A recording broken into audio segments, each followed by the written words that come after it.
બુદ્ધિ. આપણે last time બુદ્ધિ વિશે વાત કરી હતી અને બુદ્ધિના અલગ અલગ ચરણો વિશે ડિસ્કસ કર્યું હતું.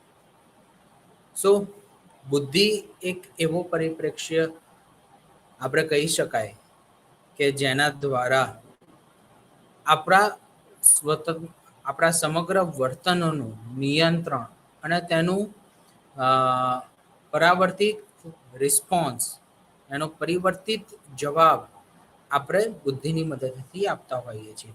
જેને આપણે ખૂબ જ ડિફિકલ્ટ સમયની અંદર હોઈએ અને આપણને કોઈ તેનો ઉપાય યોગ્ય રીતે નથી મળતો, તેવા સમયની અંદર બુદ્ધિની મદદથી આપણે ખૂબ જ વધારે પ્રમાણની અંદર જે મુશ્કેલીઓ આવી રહી છે તેવી તમામ મુશ્કેલીઓનું નિરાકરણ આપણે આપણા બુદ્ધિના કાર્ય દ્વારા બુદ્ધિની મદદથી કરતા હોઈએ છીએ.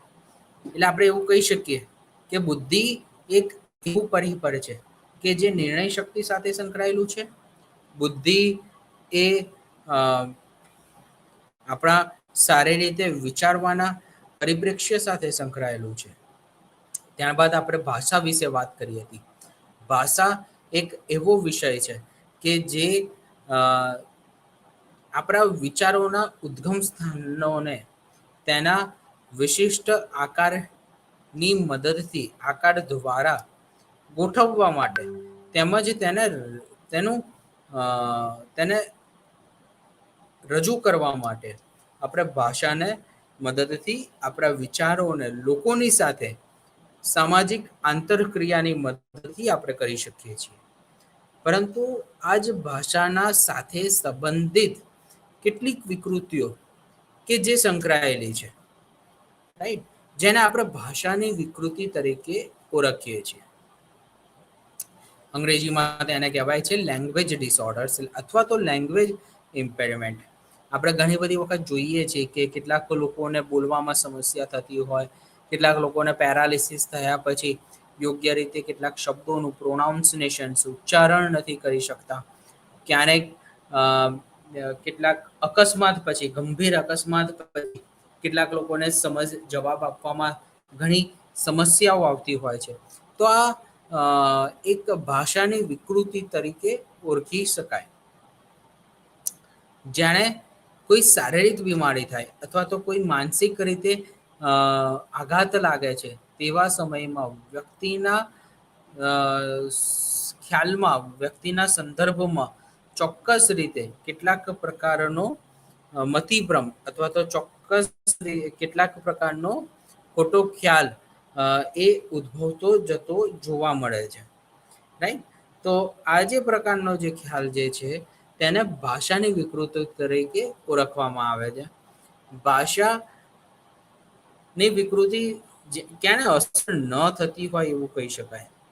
તો એક સરસ અને એકદમ આપણે સામાન્ય ભાષામાં સમજવાની કોશિશ કરીએ તો જાણે નાના બાળકો હોય અને તે તમામ બાળકોનો જે વિકાસ જે છે એ ચોક્કસ રીતે કેટલાક એવા ખ્યાલો સાથે સંકળાયેલો છે કે તેના એવા તબક્કાઓ સાથે સંકળાયેલો છે કે જેમાં આપણે ક્યાંક ને ક્યાંક આ તમામ પાસાઓ કે જેમાં ભાષાના તમામ સ્ટેજીસને આપણે પસાર કરતા હોઈએ છીએ, જ્યારે આ સ્ટેજીસ યોગ્ય રીતે આપણે પસાર નથી કરી શકતા અને ત્યાં કેટલાક પ્રકારની અડચણો ઊભી થતી હોય, તેને આપણે ભાષાની વિકૃતિ સાથે તેનો સંબંધ છે એવું કહી શકીએ.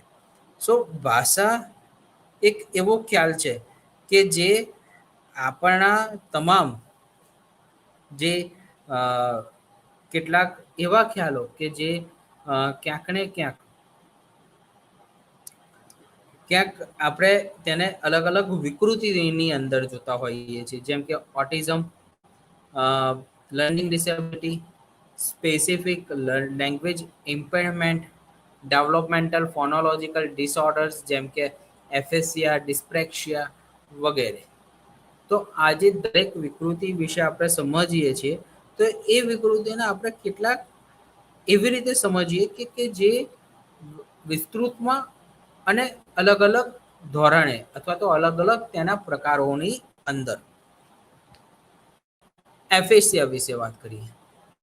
આ એક લેંગ્વેજ ફંક્શનિંગ છે કે જેમાં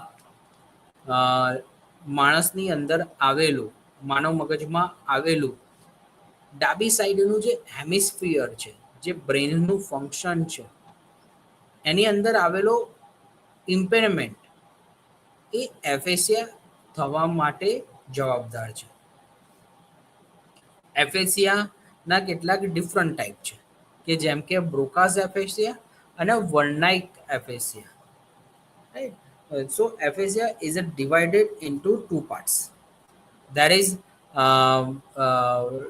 Wernicke aphasia and another one is Broca's aphasia. તો વર્નાઇક એફેસિયાની અંદર શું હોય કે જે આપણું ટેમ્પરલ લોબ છે, એ ટેમ્પરલ લોબની અંદર જે મગજ બ્રેનના ફંક્શન સાથે કનેક્ટેડ છે, તેમાં તે આપણા શબ્દોને જે આપણે બોલીએ છીએ અને તેને સમજીએ છીએ અને તેની વાક્ય રચના કરીએ છીએ, તો ત્યાં આગળ કેટલીક ઇમ્પેરમેન્ટ જોવા મળશે. બરાબર? જેમ કે અસ્પષ્ટ વાક્યો બોલવા, તૂટક તૂટક ફંક્શનિંગ સાથે બોલવા, અને જનરલી આજે આપણું એફએસિયા જે વર્નિક એફએસિયા થતું હોય એ ફ્લુએન્ટલી ફોનિક અને સિનેટિક બંને ભાષાઓની અંદર સંકળાઈને જોવા મળતું હોય છે. રાઈટ? પછી આજે વર્નિક એફેસિયા જે છે એ પ્રોડક્શન્સ ઓફ સેન્ટેન્સીસ માટે જવાબદાર છે. બરાબર? તો જે આપણું ટેમ્પરલ લોબનું જે ફંક્શનિંગ જે છે, એ જે વર્નાઇક એરિયા જે છે, એ આપણા શબ્દો સાથે સંકળાયેલો એક ભાગ કહી શકાય. બરાબર? આપણે જે પણ શબ્દો બોલતા હોઈએ, જેમ કે યા દેટ વોઝ ધ પમ્પકિન ફોર્ધન ફ્રોમ માય થોટ્સ, ઓકે, અથવા તો હું જે અત્યારે બોલી રહ્યો છું, એ તમામ પ્રકારની વાક્ય રચના, તેની શબ્દ રચના એ વર્નાઇક બ્રેનના એરિયા સાથે કનેક્ટેડ છે. જેના ટેમ્પરલ લોબને ઈજા પહોંચે છે અને એને નુકસાન પહોંચે છે, તો તેના પરિણામે એફેસિયા થવાના ચાન્સીસ એ ખૂબ જ વધારે વધી જતા હોય છે. પછી છે કે બ્રોકાઝ એફેસિયા. બ્રોકાઝ એફેસિયા એ પ્રીમોટર એરિયા છે અને એક મગજનો એવો રિસ્પોન્સિબલ પાર્ટ છે કે જે કંટ્રોલિંગ ઓફ મોટર કમાન્ડ સાથે કનેક્ટેડ છે, જે સ્પીચ પ્રોડક્શનનું કામ કરે છે. બરાબર? જે હું અત્યારે શબ્દો બોલી રહ્યો છું અથવા તો હું જે લેક્ચર્સ લઈ રહ્યો છું, તે તમામ આ બ્રોકાઝ એરિયાના પાર્ટ સાથે કનેક્ટેડ છે. બરાબર? મારી સ્પીચ અહીંયાથી આવી રહી છે. બરાબર? મારા અને જે એક મેઇન એરિયા તરીકે આપણે તેને ઓળખી શકીએ. હવે જે આપણે જે બ્રોકાઝ એરિયા જે છે, હવે એમાં એમ્પાયરમેન્ટ થાય તો વ્યક્તિ એકદમ સ્પષ્ટ રીતે બોલી નથી શકતું. તેને બોલવામાં ખૂબ જ વધારે પ્રકારની સમસ્યા આવતી હોય તેવું લાગે છે. જો ડિસીઝ બ્રોકા અને વર્નાઇક એરિયાના બંનેની સાથે કનેક્ટેડ હોય અને ક્રિટિકલ ફંક્શનિંગ સાથે કનેક્ટેડ હોય, તો મગજમાં કેટલાક જે સેમેન્ટિક, ફોનોલોજીકલ, સિન્ટેટિક જે લેંગ્વેજ, જે ઇન્ફોર્મેશન્સનું જે સ્ટોરેજ થતું હોય, એ મગજના બીજા બધા ભાગો કરતાં ખૂબ જ અલગ રીતે સેપરેટલી મગજમાં થતું હોય છે. બરાબર? જેને આપણે ગ્લોબલ એફેસિયા તરીકે ઓળખીએ છીએ. અને તેમાં મગજના 32% ભાગ ઇમિડિયેટલી સ્ટ્રોકના કારણે જોવા મળતો હોય. બરાબર? જેને સ્ટ્રોક થાય તો એફેસિયા નામની પણ સમસ્યા સાથે જોવા મળતી હોય એવું કહી શકાય. બરાબર?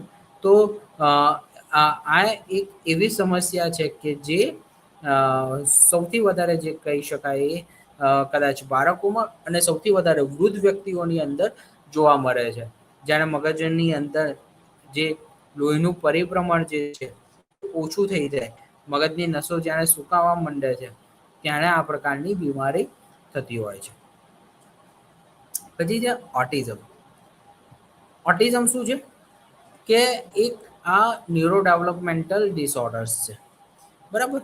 અથવા તો એને આપણે બાળકોની સાથે સંબંધિત જોવા મળતી એક એબનોર્માલિટીઝ છે, જેમાં social behavioural issues, language issues, cognitions issues જોવા મળતા હોય છે. જેમ કે આપણે કહી શકીએ કે આ બાળકો આજે આપણા સમાજના જે નીતિ નિયમો છે તેનાથી ખૂબ જ અલગ દિશામાં તેમનું સ્થાન રહેલું છે. તેઓ ખૂબ જ અલગ રીતે પોતાનું વર્તન કરતા હોય છે. તેઓને સમાજના કોઈ નીતિ નિયમો અથવા તો ધોરણો લાગુ પડતા નથી. કારણ કે તેઓ પોતાની દુનિયાની અંદર મશગુલ રહેતા હોય છે. તેઓને પોતાની દુનિયા સાથે કોઈક ને કોઈક પ્રકારનો સંબંધ રહેલો હોય છે. આ સંબંધને પરિણામે તેઓને ઓટિઝમ ડાયગ્નોસ થતું હોય છે. કારણ કે આ ઓટિઝમને ઓળખવા માટેનું એક સરળ પાસું જે છે એ છે કે તેની સામાજિક રીતે તેની એક વિમુખતા અથવા તો તે જે સામાજિક રીતે ઓછી રીતે કનેક્ટેડ છે તેના પરિણામે આ બીમારી સૌથી વધારે જોવા મળતી હોય. આવા બાળકો યોગ્ય રીતે વિચારો વૈચારિક શક્તિને વાપરી શકતા નથી. તેઓને સમજવામાં, તેઓને નિર્ણય લેવામાં ખૂબ જ વધારે પ્રમાણમાં તકલીફ પડતા હોય છે. તેઓની જે મુવમેન્ટ જે છે એ રિપીટેટિવ અને સ્ટીરિયોટાઇપ પેટર્નની અંદર જોવા મળે છે. અને તેઓને તેવું કાર્ય કરવામાં ખૂબ જ મજા આવતી હોય છે અથવા તો તેમને તે કાર્ય કરવામાં રસ પડતો હોય છે. જો તેઓને તે કાર્ય કરવામાં તેમને અટકાવી દેવામાં આવે તો તેમને વર્તન સાથે સંબંધિત સમસ્યાઓ જોવા મળતી હોય છે. હવે આજે એમની અંદરના જે સ્પીચના રિલેટેડ જે સમસ્યાઓ જોવા મળે છે તે કેટલીક ઇકોલિયાની સમસ્યા સાથે સંકળાયેલી હોય છે કે જે રિપીટેટેડ હોય છે. તેઓ ઓવર એન્ડ ઓવર અગેન તેમની સ્પીચ વારંવાર સાંભળવા મળતી હોય છે. જાણે એક સેન્ટેન્સ આપણે બોલી લઈએ અથવા તો તેમની સાથે તેમને બોલાવવાની કોશિશ કરીએ છીએ ત્યારે તેઓ તેવા શબ્દોને ભારે ઊંચા અવાજ સાથે રિપીટ કરતા હોય છે. બરાબર, જેને ઇકોલિયા તરીકે ઓળખીએ છીએ. હવે આ જે પાર્ટ જે છે એ બ્રેઇનના ફ્રન્ટલ અને પેરેટિયલ લોબ્સની સાથે સંકળાયેલો છે. અને તેમાં પણ ખાસ કરીને જો આપણે બીજા પાર્ટની સાથે એને સરખાવીએ તો પછી સેરેબેલમ, બ્રેઇનસ્ટેમ અને કરબ કોલમ્સ, બેઝલ ગેંગિલા અને એમિગડાલા અને હિપોકેમ્પસની સાથે એક સંકળાયેલો એક પાર્ટ છે. આ ડિઝીઝને સૌથી પહેલા 20મી સેન્ચુરીમાં 1943ની અંદર કેનર નામના એક વૈજ્ઞાનિક દ્વારા તેનું નામ સૌથી પહેલા યુઝ કર્યું. મેલ અને ફિમેલ બંનેની અંદર ઓટિઝમ એ જોવા મળે છે. ઓટિઝમના ડાયગ્નોસિસની અંદર એવું જોવા મળે છે કે કેટલાક રિસેન્ટ યર્સની અંદર કે આના જે કેસીસ છે એ ખૂબ જ વધારે પ્રમાણમાં વધતા જતા જોવા મળે છે. 10,000ની અંદર 60 બાળકો એ ઓટિઝમથી ડાયગ્નોસ થતા આપણને જોવા મળતા હોય છે. અને આ એક વાતાવરણ સાથે એટલે કે જે એન્વાયરમેન્ટલ જે પોપ્યુલેશન્સ જે કહેવાય પર્યાવરણ સાથે સંબંધિત જે વિસ્તારનું જે વિઘટન થતું હોય તેની સાથે આ એક ડિવાઈડ થઈને જોવા મળતો હોય છે. પછી તે લર્નિંગ ડિસેબિલિટી. લર્નિંગ ડિસેબિલિટી ખૂબ જ એક એવો પાસું કહી શકાય કે જે શીખવાની અક્ષમતા સાથે સંકળાયેલું છે. શીખવાની અક્ષમતા એ કોઈ પણ એજની અંદર જોવા મળી શકે. જે બાળકો એજના અકોર્ડિંગ રીડિંગ અથવા સ્પેલિંગ મિસ્ટેક્સ અથવા તો તેમના શબ્દો સાથે એટલે કે લખવા સાથે સંબંધિત જો સમસ્યા જોવા મળતી હોય તો તેને શીખવાની અક્ષમતા તરીકે ઓળખવામાં આવે છે. એટલે આ શીખવાની અક્ષમતા એવું વલણ છે કે જે સ્કૂલની અંદર અભ્યાસ કરી રહેલ બાળકોની અંદર જોવા મળતું હોય.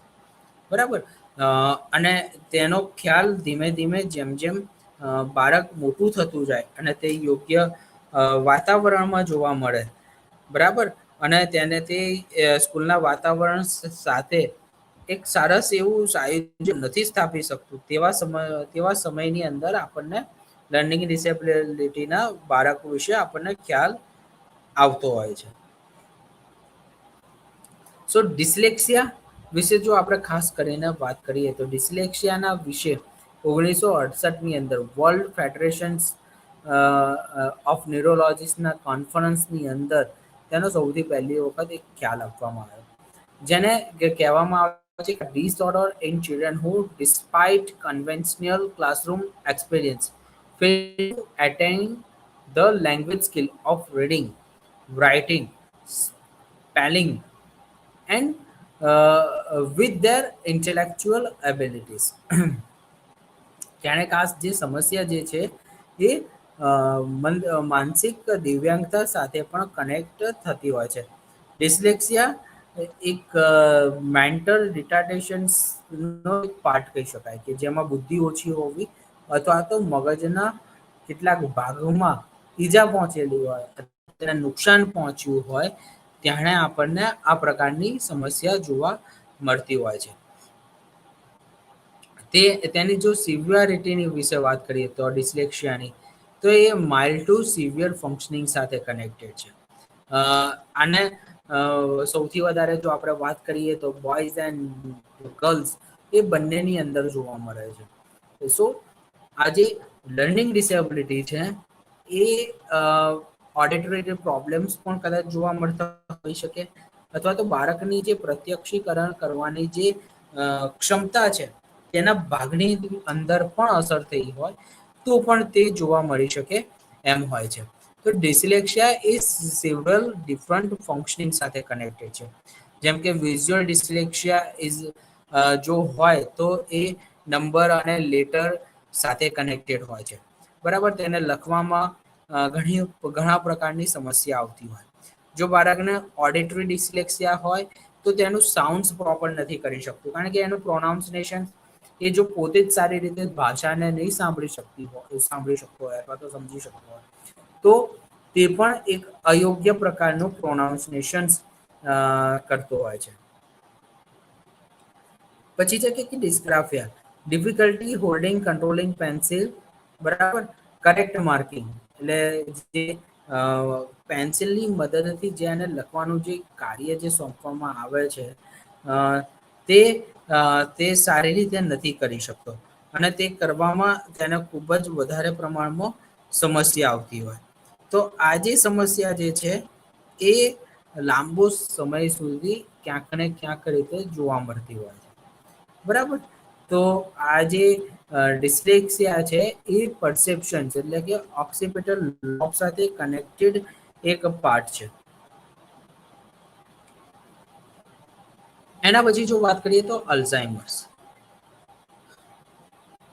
અલ્ઝાઇમર ડિસીઝ એ બ્રેઇન ડિસઓર્ડર્સનો એક પાર્ટ કહી શકાય કે જેમાં ભાષાની જે એબિલિટી જે છે એ ધીમે ધીમે ખોરવાતી જતી હોય છે, અને ભાષાનો વિકાસ જે છે એ ઓછો થતો જાય છે, બરાબર. જો વધારે પ્રમાણમાં જો કોર્ટિકલ બ્રેઇનના જે ફંક્શનિંગ છે એમાં ઇમ્પેક્ટ જોવા મળે તો પછી એ મેમરી ફંક્શનિંગ પર બી અસર કરે છે. સો એને આપણે એવી રીતે કહી શકાય કે લેંગ્વેજનો પણ એક પાર્ટ છે અને એક અલ્ઝાઇમર્સ ડિસીઝ એફેસિયાનો પણ એક પાર્ટ છે. જો અલ્ઝાઇમર્સના જે દર્દીઓ છે એનું એ કેટલુંક સિમ્પ્લિફિકેશન સરળ રીતે થઈ શકતું હોય, અને જનરલ ટર્મ્સમાં કહીએ અથવા તો એના ફંડામેન્ટલ્સ તરીકે આપણે જો ઓળખીએ તો એ સેમેન્ટિક મેમરી સાથે સંકળાયેલો એક પાર્ટ છે કે જેમાં જે સ્મૃતિ અને તેની વૈચારિક શક્તિ હોય તેમાં ચોક્કસ રીતે એક પ્રકારનો ખેંચાણ અનુભવ થતો જોવા મળે છે, અને તેના મગજની અંદર આવેલા વર્ણિક અને બ્રોકાઝ એરિયામાં જો ઈજા પહોંચે છે તેને પરિણામે આ અલ્ઝાઇમર નામનો ડિસીઝ એ વ્યક્તિને થતો હોય છે. પહેલા એવું કહેવાતું હતું કે જાણે વ્યક્તિ વૃદ્ધ થાય ને ત્યાં આ પ્રકારનો ડિસીઝ જોવા મળે, પરંતુ અત્યારે જે રીતે વાતાવરણની કક્ષા બદલાઈ છે, વાતાવરણનું જે સ્તર બદલાયું છે, એ રીતે આ અલ્ઝાઇમર ડિસીઝ હવે 44 વર્ષે પણ અથવા તો 45 વર્ષે પણ કેટલાક સંશોધનોની અંદર જોવા મળી રહ્યો છે. એટલે ચોક્કસ રીતે એવું કહી શકાય કે Alzheimer's is a severe and progressive neurological disorders સાથે કનેક્ટેડ છે. પછી છે કે specific language empowerment. Specific language empowerment એટલે કે આ એક એવો ડેવલપમેન્ટલ ડિસઓર્ડર છે કે જે neurological, sensory motor, non verbal, cognitive અથવા તો સોશિયલ ઇમોશન્સના ડેફિસિટ સાથે કનેક્ટેડ, બરાબર. અને આ એક નોર્મલ રીતે જો આપણે ભાષાનો જે વિકાસ જોઈએ છે, બરાબર, તેનાથી જો એક ધીમા પ્રકારનો વિકાસ થાય અથવા તો તેના ઓછા પ્રકારનો જે ધીમો ધીમો જો વિકાસ થતો હોય અને એ બાળક યોગ્ય રીતે બોલતા નથી શીખતો, જેમ કે આ લેવું છે, મને જોઈએ છીએ, હું બહાર ફરવા ગયો હતો, ત્યારે મેં એક સરસ મજાનું કૂતરું જોયું, સસલું જોયું, બરાબર, એક સરસ મજાનું ગજાર જોયું. તો આ બાળકની અંદર એકદમથી તો એ વાક્ય બોલતા તો નથી શીખવાનું. વાક્ય બોલવાની જે રચના જે છે એ ધીમે ધીમે થતી હોય છે. તો આ જે રચના છે તેની અંદર આ સ્પેસિફિક લેંગ્વેજ ઇમ્પ્લિમેન્ટ એ અસર થતો હોય છે, બરાબર. જેને પરિણામે જો એનો વ્યક્તિનો બાળકનો વિકાસ જો ધીમો થઈ જાય તો એવું ચોક્કસ રીતે કહી શકાય કે બાળકને એ પ્રકારની સ્પીચ લેંગ્વેજ ડિસઓર્ડર સાથે કનેક્ટેડ છે, બરાબર. જેમાં શોર્ટ ટર્મ મેમરી પણ ઇફેક્ટ થતી હોય છે. આ બાળકોની જે શોર્ટ ટર્મ મેમરી હોય, જે ટૂંકા ગાળાની જે સ્મૃતિ છે, એમાં જે સ્પીચ અને સાઉન્ડનું જે રિસ્પોન્સ થવો જોઈએ એ બહુ જ ધીમી રીતે થતો હોય છે, જેના કારણે સ્પીચનું પ્રોડક્શન હાઈલી અને વોક્યુલરીની અંદર ખૂબ જ ધીમે ધીમે એ જોવા મળતો હોય છે. તો આવા લોકોને રીડિંગ સાથેની એક્સરસાઇઝ વારંવાર કરાવવાથી આ લોકોની અંદર એક ચોક્કસ અને ગુણવત્તા સાથેનો સુધારો આપણે લાવી શકતા હોઈએ છીએ. ત્યારબાદ જો આપણે વાત કરીએ તો ડેવલપમેન્ટલ ફોનોલોજીકલ ડિસઓર્ડર. સો ડેવલપમેન્ટલ ફોનોલોજીકલ ડિસઓર્ડર્સ એક ફોનોલોજીકલ ડિસેબિલિટી છે કે જે ભાષા સાથે કનેક્ટેડ થતી હોય છે અને ભાષા સાથે કનેક્ટેડ છે. ફોનોલોજીકલ ડિસઓર્ડર્સ એ એક શીખવાની પણ પ્રક્રિયાઓ સાથે જોવા મળે છે. જેમ કે આપણે એવું કહી શકીએ કે એક ફોનોલોજી એક એવો વિસ્તાર કહી શકાય કે જેમાં જો આપણે એનું એક સારી રીતે પ્રોનાઉન્સિએશન્સ અથવા તો તેનું ઓર્ગેનાઇઝિંગ અથવા તો સારી રીતે આપણે બોલતા શીખીએ છીએ, સારી રીતે વાંચતા શીખીએ છીએ, સરસ રીતે આપણે તેનું પ્રત્યાયન આપતા હોઈએ છીએ, તો એ રીતે આ ડેવલપમેન્ટલ ફોનોલોજીકલ ડિસઓર્ડર્સ એ અસર થતો હોય અને તેમાં ગ્રામરેટિકલ અને સ્ટટરિંગ જેવા ડિફિકલ્ટીઝ જોવા મળતી હોય. જો બાળકનું એ એક અયોગ્ય પ્રકારનું અથવા તો એક યોગ્ય પ્રકારનું પ્રોનાઉન્સિએશન્સ નથી થતું, ત્યારે આ ડેવલપમેન્ટલ ફોનોલોજીકલ પાર્ટ એ અસર થતો હોય છે. ત્યારબાદ જો આપણે વાત કરીએ તો એ ડિસ્પ્રેક્સિયા. ડિસ્પ્રેક્સિયા એક ઇમ્પેરમેન્ટ in the ability of plan sensory and motor task. Okay, કે જે એક પુઅર બેલેન્સ અને કોર્ડિનેશન સાથે કનેક્ટેડ છે, વિઝન પ્રોબ્લેમ સાથે કનેક્ટેડ છે, તેનું પરસેપ્શન ડિફિકલ્ટીસ, ઇમોશનલ બિહેવિયરલ પ્રોબ્લેમ્સ સાથે જોવા મળતું હોય, બરાબર.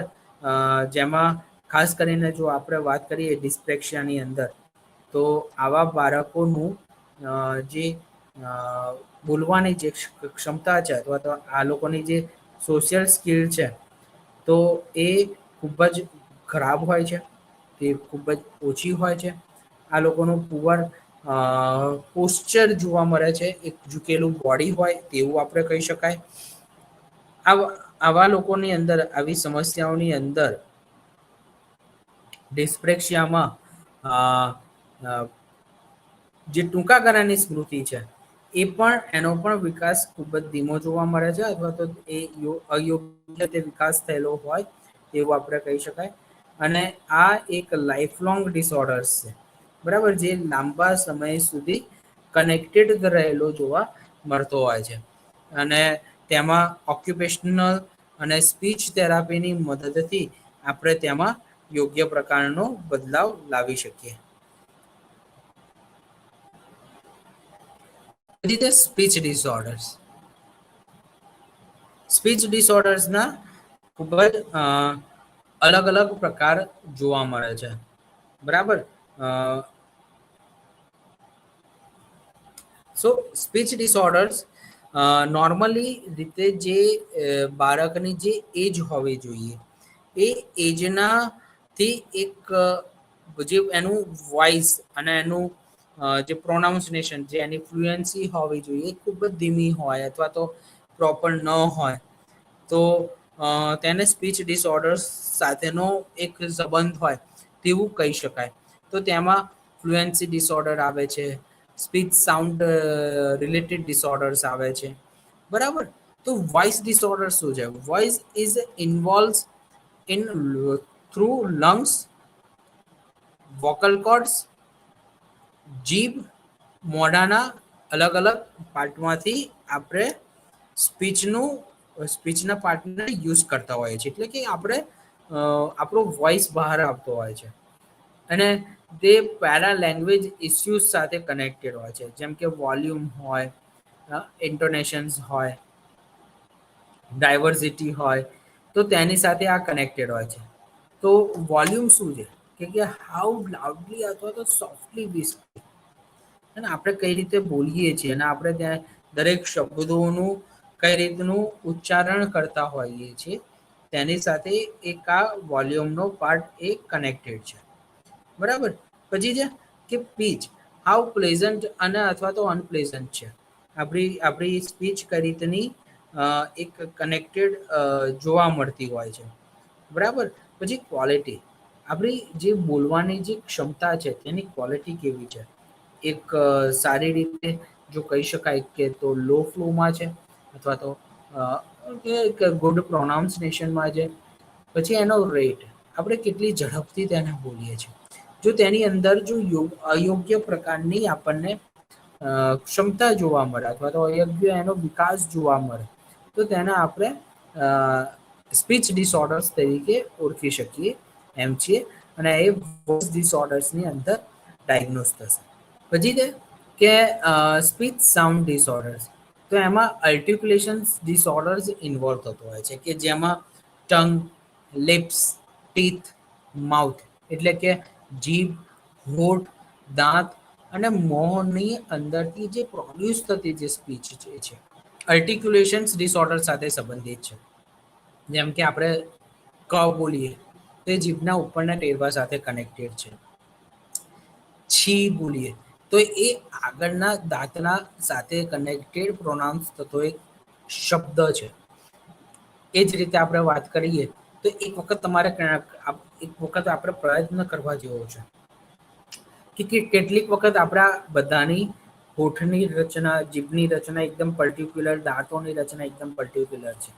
તો એના કારણે આપણું પ્રોનાઉન્સિએશન સ્પષ્ટ રીતે થતું હોય છે. જો હું બે હોઠને આવી રીતે દબાઈને જો પ્રોનાઉન્સિએશન કરું તો તેના પ્રોનાઉન્સિએશન્સની અંદર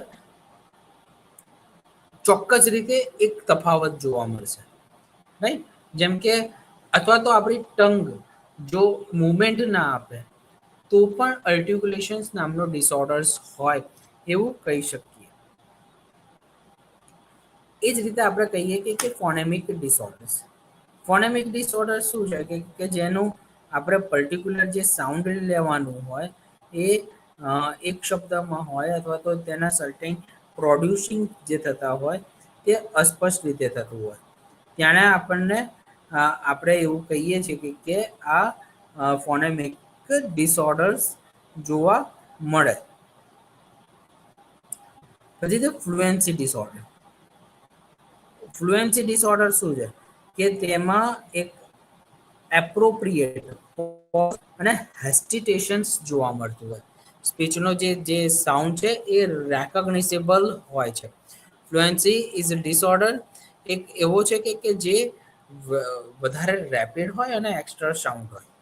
બરાબર. અને એ ફ્લુએન્સી ડિસઓર્ડર્સ જો એક પ્રિવલેન્ટ છે કે જે બાળકોની અંદર જોવા મળે છે. અને એનું કોમ્બિનેશન ફેમિલિયર, સાયકોલોજીકલ, ન્યુરોલોજીકલ અને મોટરિક ફેક્ટર સાથે કનેક્ટેડ છે. જો ક્યાંક ને ક્યાંક જો આવા પ્રકારનું કનેક્શન જોવા મળે તો એવું ચોક્કસ રીતે કહી શકાય કે બાળકને ક્યાંક તેના વારસામાં મળેલી બીમારી છે, અથવા તો કોઈના દ્વારા તેને રિસીવ થયેલી એક બીમારી છે, એવું આપણે કહી શકીએ એમ છે. પછી છે કે એપ્રેક્સિયા એક સ્પીચ સાથે સંબંધિત સમસ્યા છે કે જેમાં વ્યક્તિ ને ટ્રબલ થતી હોય છે, પ્રોબ્લેમ થતો હોય છે કે કરેક્ટ સેન્ટેન્સ પરફેક્ટલી રીતે બોલવામાં, બરાબર. અને એક આ ડેવલપમેન્ટલ એપ્રેક્સિયા ની સાથે એક કનેક્ટ થતું હોય છે, જેમાં લેંગ્વેજ ડિફિકલ્ટીઝ આવતી હોય છે, બરાબર. ડેવલપમેન્ટ એક એવી સમસ્યા છે કે જે દાસ એટલે કે ડેવલપમેન્ટલ એપ્રેક્સિયા ઓફ સ્પીચ ની અંદર જોવા મળતું હોય, બરાબર. તો જે જો આવા બાળકોને જો એપ્રેક્સિયા થાય છે તો એ લેંગ્વેજ સાથે કનેક્ટેડ હોય છે. અને એવું કહી શકાય કે ચોક્કસ રીતે એજ્યુકેશન સાથે પણ કનેક્ટ થતું હોય છે. એટલે આ એક એવું ડિસઓર્ડર્સ છે કે જેમાં આપણે એવું ચોક્કસ રીતે માની શકીએ કે જે ઇનોશન્સ વર્ડ છે અથવા તો તેની ફ્લુએન્સી છે અથવા તો જે સેન્ટેન્સ આપણે જે બોલી રહ્યા છીએ એ પર્ટિક્યુલરલી આપણે નથી બોલી શકતા, અને તેને પર્ટિક્યુલરલી બોલવામાં આપણને ઘણા પ્રકારની સમસ્યાઓ આવતી હોય છે. તો આજે બધું જે છે આપણે આજે અત્યારે જે ડિસઓર્ડર્સ વિશે જે વાત કરી તે ભાષા સાથે સંબંધિત અલગ પ્રકારની સમસ્યાઓ સાથે કનેક્ટ થતો એક પાર્ટ કહેવાય, બરાબર. તો આજે કનેક્ટ થતો જે પાર્ટ જે છે એ અલગ અલગ લોકોનામાં જોવા મળતો હોય છે, અને ઉંમર પ્રમાણે આની જે એક પ્રકારની જે વિસ્તૃત જે સંખ્યા હોય એને પણ એક અસર થતી જોવા મળતી હોય છે. આપણા જીવનની અંદર ઘણી બધી વખત એવું થતું હોય કે જે સમસ્યા ઉકેલ સાથે કનેક્ટેડ હોય, બરાબર. કે જેમાં આપણે કોઈ ડિફિકલ્ટીસ આપણા જીવનની અંદર પ્રોબ્લેમ આવી જાય અથવા તો આપણને આપણે યોગ્ય પ્રકારનો નિર્ણય લેવો હોય તેવા સમયની અંદર આપણને જરૂરિયાત ઊભી થતી હોય કે આપણે યોગ્ય પ્રકારનું પ્રોબ્લેમનું સોલ્યુશન્સ લઈએ અને પ્રોબ્લેમનું નિરાકરણ લાવીએ. તો પ્રોબ્લેમ શું છે, બરાબર. અને એ જે પ્રોબ્લેમનું જે સોલ્યુશન જે છે ને એ આપણા કોગ્નેટિવ ફંક્શન્સની અંદરથી થતું હોય છે, બરાબર. તો એ જે પ્રોબ્લેમ જે છે એના વિશે અલગ અલગ ફંક્શનિંગ સાથે કનેક્ટેડ હોય છે. તો પ્રોબ્લેમ શું છે? તો પ્રોબ્લેમ એક એપ્રોપ્રિએટ સિચ્યુએશન્સની અંદર જાણે આપણે તેનું યોગ્ય પ્રકારનું નિરાકરણ નથી લાવી શકતા અથવા તો નિર્ણય નથી લઈ શકતા તેવા સમયની અંદર આપણે એક નિર્ણય શક્તિ લેવી પડતી હોય છે, જેને પ્રોબ્લેમ સોલ્વિંગ તરીકે ઓળખીએ છીએ. તો એક એરેન્જમેન્ટ કરવું પડતું હોય જ્યાં આપણે પ્રોબ્લેમમાંથી બહાર નીકળવું હોય તો તેની અંદર જનરલી ઘણી બધી સાયકોલોજીકલ સ્કિલ્સનો સમાવેશ થતો હોય છે, જે આપણી પાસે જે નોલેજ જે છે એની જરૂરિયાત આપણને ઊભી થતી હોય છે. આપણા જે અનુભવો જે છે તેની જરૂરિયાતો ઊભી થતી હોય છે. તો આ અરસપરસ રીતે ક્યાંક ને ક્યાંક તો કનેક્ટેડ તો હોય છે જ. તો અલગ અલગ સિચ્યુએશન્સમાં જો આપણે એક સરસ અથવા તો સરળ ભાષામાં જો સમજીએ તો ડિફિકલ્ટીસના સિચ્યુએશન્સની અંદર આપણે જાણે કોઈ પ્રોબ્લેમ્સ આપણને આવતો હોય તો તે પ્રોબ્લેમને એક એરેન્જમેન્ટ કરીને એક એનું પ્લાન કરીને અને એનું એક સ્ટ્રક્ચર્સ બનાવીને અને એનું ટ્રાન્સફોર્મેશન્સ કરીને આપણે પ્રોબ્લેમ્સનું સોલ્યુશન્સ લાવતા હોઈએ છીએ. તો જે સોલ્વિંગની જે સ્ટ્રેટેજીસ છે તેમાં સાયકોલોજીકલ સ્કિલ્સ અને નોલેજનો ઉપયોગ થતો હોય. તો એરેન્જમેન્ટ ઓફ પ્રોબ્લેમ્સ કે જેમાં રિક્વાયર્ડ હોય એવા અલગ અલગ પ્રકારના સોપાનોને યુઝ કરવા ખૂબ જ જરૂરી છે. બરાબર. જો આપણે અલગ અલગ પ્રકારના સોપાનો અથવા તો અલગ અલગ પ્રકારની સમસ્યામાં જે પ્રોબ્લેમ્સનો જે આપણે ફેસ કરતા હોઈએ છીએ તેને તેને પહોંચી વળવાના અથવા તો તેનો સામનો કરવાની ક્ષમતામાં ચોક્કસ રીતે આપણે વધારો કરવો જોઈએ. તો જ આપણી પ્રોબ્લેમ સોલ્વિંગની સ્કિલ એ સારી રીતે ઇન્ક્રીઝ થાય એવું આપણે કહી શકીએ. તો જે પ્રોબ્લેમ્સ છે એ સ્ટ્રક્ચર બેઝ છે અને તેમાં આપણે રિલેશનશિપને યુઝ કરવા પડતા હોય છે. બરાબર. તો એ રિલેશનશિપ કેવા હોય કે જે સાયકોલોજીકલ સ્કિલ સાથે હોય અને તેમાં નવું નવું આપણે નોલેજ અથવા તો નવી માહિતીની મદદથી આપણે પ્રોબ્લેમ્સનું નિરાકરણ લાવીએ. તો ડિફિકલ્ટીઝ ઓફ પ્રોબ્લેમ્સના કેટલાક કેરેક્ટરિસ્ટિક્સ છે કે જેમાં આપણે ઇન્ટ્રાન્સપરન્સી એટલે કે જે પણ પ્રોબ્લેમ હોય એની અંદર કદાચ આપણને ખૂબ જ ઓછી જો ક્લિયરિટી હોય તેના કારણે આપણને પ્રોબ્લેમ્સ આવતા હોય છે. બરાબર.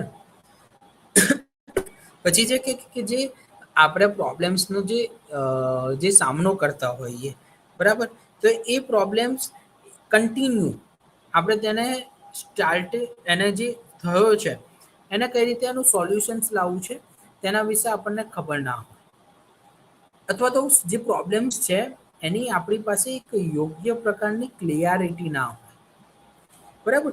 ત્યાં આપણે કોઈ પ્રોબ્લેમનું નિરાકરણ લાવી શકતા નથી. જ્યારે પણ આપણને પ્રોબ્લેમ્સ હોય છે અથવા તો આપણે જ્યારે કોઈ ડિફિકલ્ટીઝ સિચ્યુએશન્સમાં હોઈએ છીએ ત્યારે આપણી પાસે પર્ટિક્યુલર ગોલ અને પર્ટિક્યુલર ડિસિઝન્સ મેકિંગ કરવાની એક એબિલિટી નથી અથવા તો તેને આપણે જાણી નથી શકતા, ઓળખી નથી શકતા. તેવા સમયની અંદર આપણને સમસ્યાઓ થતી હોય છે. બરાબર. તો જે પ્રોબ્લેમ્સ હોય એને એક્સપ્રેસ કરવા માટે અથવા તો તેને સમજવા માટેની એક જે ચેન્જિંગ કરવાની જે સ્કિલ હોય એ આપણા અંદર પુઅર હોય ત્યારે પણ આવા પ્રકારની સમસ્યાઓ ઊભી થતી હોય. પછી જે આપણને પ્રોબ્લેમ્સ જે થયો છે તો એના રિલેશન ટુ રિલેશનશિપ હોય અથવા તો તે અરસપરસ ક્યાંક ને ક્યાંક એ કનેક્ટેડ હોય છે. તો જે કનેક્ટેડ કરવાની જે ક્ષમતા જે છે અથવા તો જેને આપણે સમજવી જોઈએ તે આપણે જ્યારે અયોગ્ય રીતે સમજીએ છીએ તેવા સમયમાં પણ આપણે પ્રોબ્લેમમાંથી બહાર આવી શકતા નથી અને પ્રોબ્લેમ્સનો ખૂબ જ વધારે પ્રમાણમાં તેનો સામનો કરવો પડતો હોય છે. પછી કે જે આપણે પ્રોબ્લેમ્સમાં હોઈએ તો એના કેટલાક ખોટા ઇન્ફ્લુએન્સિંગમાં આવી જતા હોઈએ અથવા તો જે પ્રોબ્લેમ્સ જે છે એનું કન્સ્ટિન્ટ લેવલ ઓફ હાઈ હોય ત્યાંના પણ આપણે પ્રોબ્લેમ્સનો ખૂબ જ વધારે પ્રમાણમાં સામનો કરતા હોઈએ છીએ. તો આ જે પ્રોબ્લેમ સોલ્વિંગનું કેટલું નેચર છે અને આ નેચરની અંદર આપણે કેટલાક કોમ્પ્યુટર મોડલિંગ અથવા તો એક્સપેરિમેન્ટલને યુઝ કરતા હોય છે, બિહેવિયરિઝમને યુઝ કરતા હોય છે અથવા તો એનો સિમ્યુલેશન્સ જે હોય એને યુઝ કરતા હોય છે. ગેસ્ટાલ્સ જર્મનીના બેઝ જે સાયકોલોજીસ્ટ જે છે અને એમની અંદર 1960થી લઈને 70ની અંદર જે મેયર દ્વારા જે સ્ટડી કરવામાં આવ્યા તો એમાં એમણે જે નોંધ્યું છે કે જે શોર્ટ ટાઈમ ફ્રેમની અંદર જે ઓપ્ટિમલ જે સોલ્યુશન્સ થતા હોય તેની મદદથી આપણે સરસ એવા કોઈ પણ પ્રકારના પ્રોબ્લેમનું સોલ્યુશન એ લાવી શકીએ. બરાબર. પછી જો આપણે વાત કરીએ તો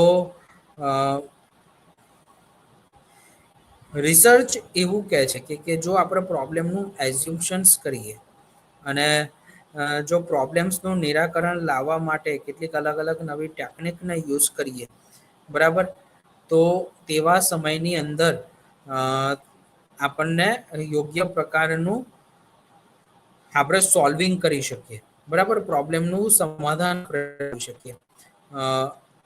તો હ્યુમન જે પ્રોબ્લેમ જે છે, બરાબર, એ એક રિલેટેડ છે કે એના ઓરિએન્ટેશન્સ અને એની સ્કિલ પર.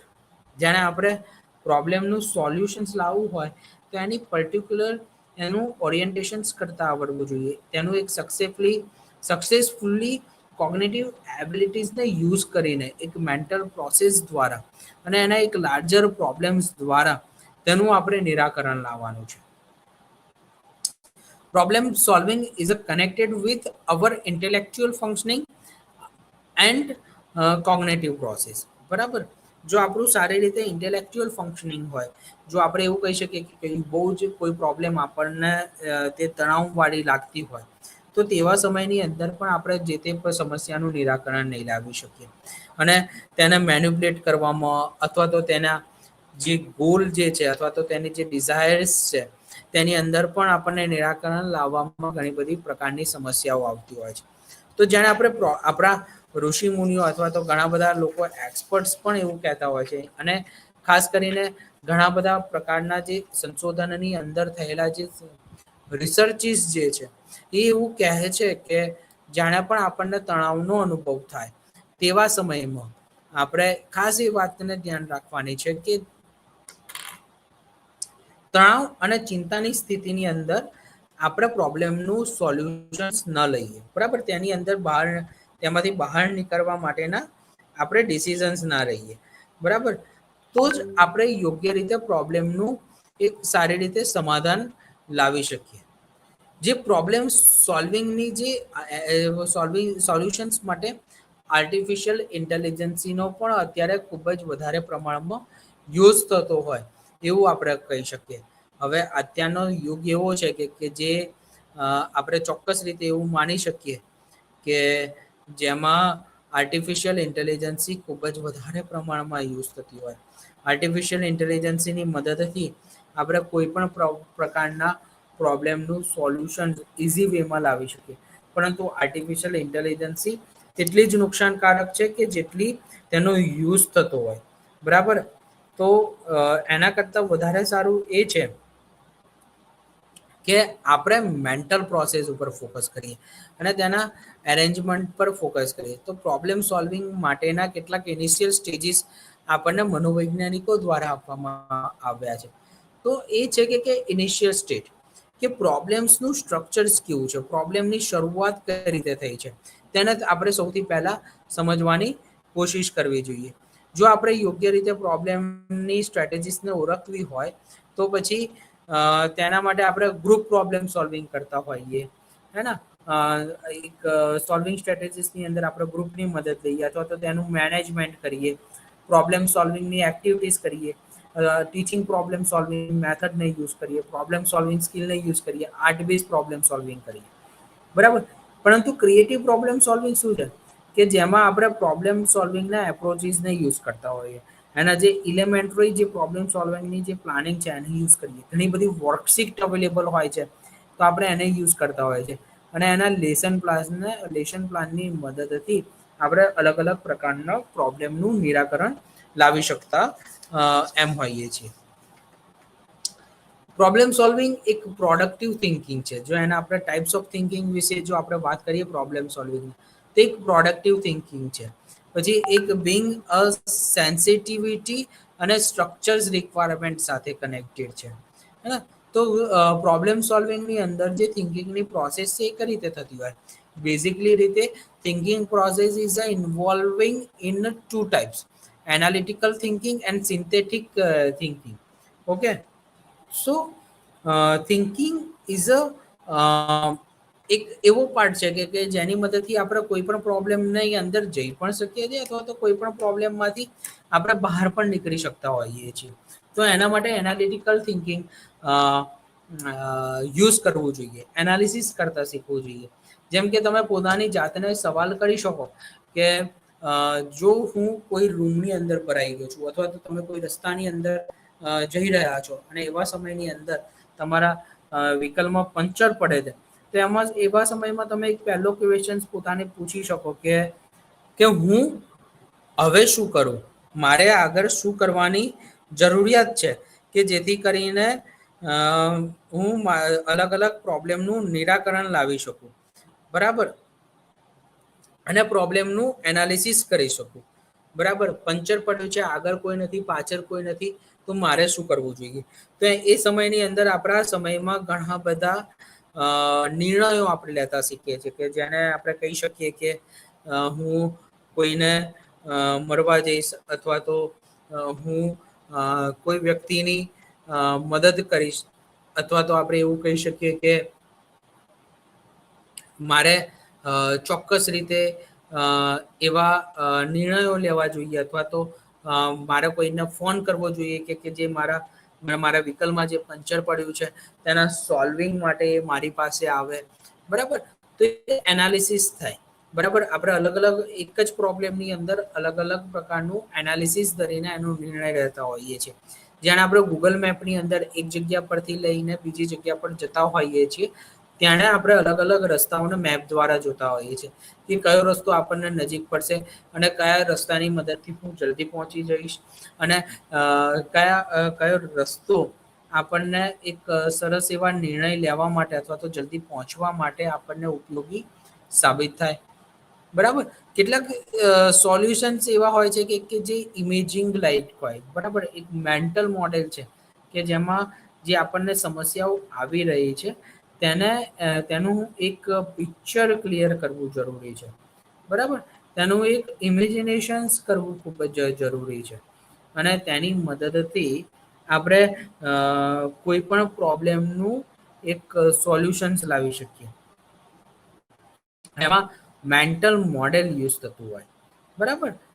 પછી જો આપણે વાત કરીએ તો ઇનસાઇટ્સ ઓફ પ્રોબ્લેમ્સ, બરાબર. કોઈ પણ પ્રોબ્લેમ હોય તો એની અંદર આપણી પાસે એક ચોક્કસ પ્રકારનું ઇનસાઇટ હોવું જરૂરી છે. ઇનસાઇટ વિધાઉટ આપણે કોઈ પણ પ્રોબ્લેમને અંદરથી સોલ્યુશન એનું ના લાવી શકીએ. તો insightful solutions and solutions without involving insight, તો એક એસેન્શિયલ કેરેક્ટરિસ્ટિક્સ હોય છે કે જેમાં અર્થમેટિક હોય કે પછી કેટલીક સરળ પ્રકારની સમસ્યાઓ હોય અથવા તો જીકેની અંદર જે સવાલો પૂછવામાં આવતા હોય જનરલ નોલેજની અંદર, તો તેની મદદથી આપણે અલગ અલગ પ્રકારની સમસ્યાઓનું સમાધાન લાવી શકતા હોઈએ છીએ.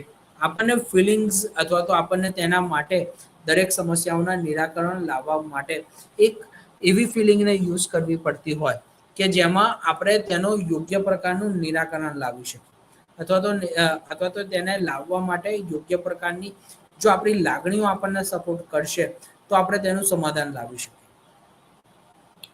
તો તેના માટે આપણે પ્રોબ્લેમ સોલ્વિંગની મદદથી આપણે અલગ પ્રકારના પ્રોબ્લેમનું નિરાકરણ એ ચોક્કસ રીતે લાવી શકીએ, રાઈટ.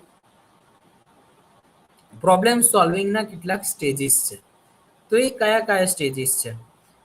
જેમ કે છે કે judging the best among likely solutions, caring out the best solutions, evolutions of solutions, બરાબર. તો એને અલ્ગોરિધમ ટેકનિકની મદદથી આપણે પ્રોબ્લેમનું નિરાકરણ લાવી શકતા એમ હોઈએ છીએ.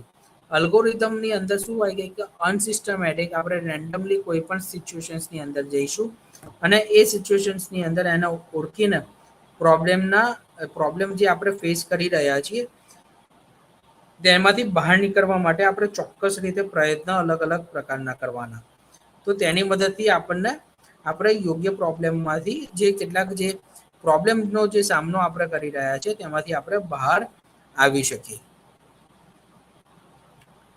જેમ કે અલગ અલગ પ્રકારના કેટલાક શબ્દો હોય તો એને હું આડાઅવડી લખી દઉં તો તેમાંથી બહાર આવવા માટે આપણે અલગ અલગ પ્રકારની પ્રક્રિયાઓ દ્વારા ચોક્કસ રીતે એમાંથી બહાર આવી જઈશું અને તેનું એક અચોક્કસ શબ્દોને એક ચોક્કસ શબ્દોની અંદર તેને કન્વર્ટ કરી શકતા હોઈએ છીએ. જનરેટ એન્ડ ટેસ્ટ ટેકનિક, બરાબર. જનરેટ એટલે કે એક ઇફેક્ટિવલી, રેપિડલી અને એક ઘણા બધા પ્રકારની પોસિબલ ટેકનિક્સ છે કે જેમાં આપણે દરેક પ્રોબ્લેમનું સોલ્યુશન્સ લાવી શકીએ, બરાબર. અને એ પ્રોબ્લેમેટિકલી હોય, જેમ કે આપણા એટીએમના અંદર આપણે જે પિનનો યુઝ કરીએ છીએ તે એક એવો છે કે જો આપણે ભૂલી જઈએ તો તેમાં આપણે જનરેટ કરી શકતા હોઈએ, બરાબર. કે જેમ કે એક રેપિડલી એટીએમ મશીનમાં જઈશ, અથવા તો હવે તો નેટ બેન્કિંગ અવેલેબલ છે, બેન્કિંગની એપ્લિકેશન્સ અવેલેબલ છે, તો હું એની અંદર એપ્લિકેશન્સની અંદર જઈને અલગ અલગ જે ફોરગટ પિન આપીને મોબાઈલ નંબર સાથે કનેક્ટ કરીને હું ન્યૂ પિન પણ જનરેટ કરી શકું. સો આપણે પ્રોબ્લેમનું જો સોલ્વિંગ કરવું હોય તો જનરેટ ટેકનિકનું પણ ઇઝીલી રીતે એક રેપિડલી અને એક ફાસ્ટ એન્ડ ક્વિકલી આપણે એક સારું એનું એક ડિસિઝન્સ આપણે એનું લઈ શકીએ છીએ. મીન્સ એન્ડ એનાલિસિસ, જાણે પ્રોબ્લેમનું સોલ્યુશન્સ માંગતા હોઈએ તો તેનું મિનિંગ સમજવો જરૂરી છે, અને જે એનો એન્ડ જે છે એનું ફિગરિંગ કરીને તેનું અર્થઘટન કરવું જોઈએ કે જેથી કરીને આપણે તેનું ચોક્કસ પ્રકારનું એનાલિસિસ કરી શકીએ, બરાબર.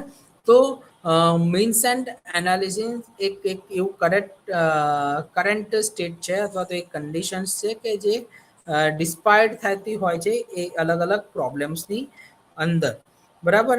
પરંતુ એમાં એક ચોક્કસ પ્રકારનું નોલેજ આપણને આ દરેક સમસ્યામાંથી બહાર લાવવા માટે હેલ્પ કરતું હોય. જેમ કે આપણા જે ગણિતની અંદર જે મલ્ટિપલ જે સાદુરૂપ યુઝ થતા હોય છે એ સાદુરૂપની અંદરનો મિનિંગ જ એ હોય છે કે આપણે એનો મિનિંગ સમજીએ છીએ, એ શું કહેવા માંગે છે, અને તે મિનિંગને સમજ્યા પછી આપણે અલગ અલગ ટેકનિકની મદદથી પ્રોબ્લેમમાંથી બહાર આવવા માટે અથવા તો જે ફોર્મ્યુલા જે આપવામાં આવ્યા છે એમાંથી બહાર આવવા માટે, એનો નિર્ણય લેવા માટે અલગ અલગ ટેકનિકનો ઉપયોગ કરીશું. પછી છે બેકવર્ડ સર્ચ. બેકવર્ડ સર્ચ એવું છે કે જેમાં એક હ્યુરિસ્ટિક અને પ્રોબ્લેમ સોલ્વિંગની સ્કિલ યુઝ થતી હોય અને એક સ્પેસિફાઈડ ગોલ સાથે કનેક્ટેડ હોય છે, અને તેમાં અલગ અલગ પ્રકારના આપણે નિર્ણયો અને પ્લાનિંગ સ્ટ્રેટેજીસની મદદથી તેનો નિર્ણય લઈ શકીએ, બરાબર. પછી કે થિંકિંગ અલાઉડ, જાણે પણ આપણે કોઈ પ્રોબ્લેમની અંદર આવી જતા હોય, એરિક્સન અને સિમોન એવું કહેતા કે મેથડ ઓફ થિંકિંગની અંદર કે હ્યુમન પ્રોબ્લેમને સોલ્વિંગ કરતી વખતે તેના માટે કોન્ક્રીટ વર્બલાઇઝેશન્સ કરતા આપણે શીખવું જોઈએ, વર્બલાઇઝેશન્સ ઓફ ઇન્ફોર્મેશન્સ કરતા આપણે જો શીખવું પડે. તેને આપણે અલગ અલગ ભાવાર્થોની અંદર, અલગ અલગ કન્ડિશન્સની અંદર આપણે તે દરેક પ્રોબ્લેમને શોર્ટ ટર્મ મેમરી અને લોંગ ટર્મ મેમરીની મદદથી, આપણા અનુભવોની મદદથી તેનું એનાલિસિસ અને તેનું નિરાકરણ લાવવું એ ખૂબ જ જરૂરી છે, બરાબર. તેના માટેનું સ્ટેપ 1 છે કે ફર્સ્ટલી કે પ્રોટોકોલ નીડ છે, જે પણ હોય, બરાબર. એક સિંગલ પણ ફેક્ટ હોય તેને સમજવાની કોશિશ કરો. સ્ટેપ 2 છે કે જે પ્રોબ્લેમ્સ જેનો જે બિહેવિયરનો જે ગ્રાફ છે એને તમે સમજો કે પ્રોબ્લેમનો જે સ્પેસ છે એ કઈ રીતનો છે, અને એનું પ્રોડક્શન કઈ રીતનું થઈ રહ્યું છે, એનો સબ્જેક્ટિવ બિહેવિયર છે કે નહીં, તેને સમજ્યા બાદ આપણે આગળ વધીશું તો ચોક્કસ રીતે અલગ અલગ પ્રોબ્લેમનું એ આપણે નિરાકરણ લાવી શકીએ.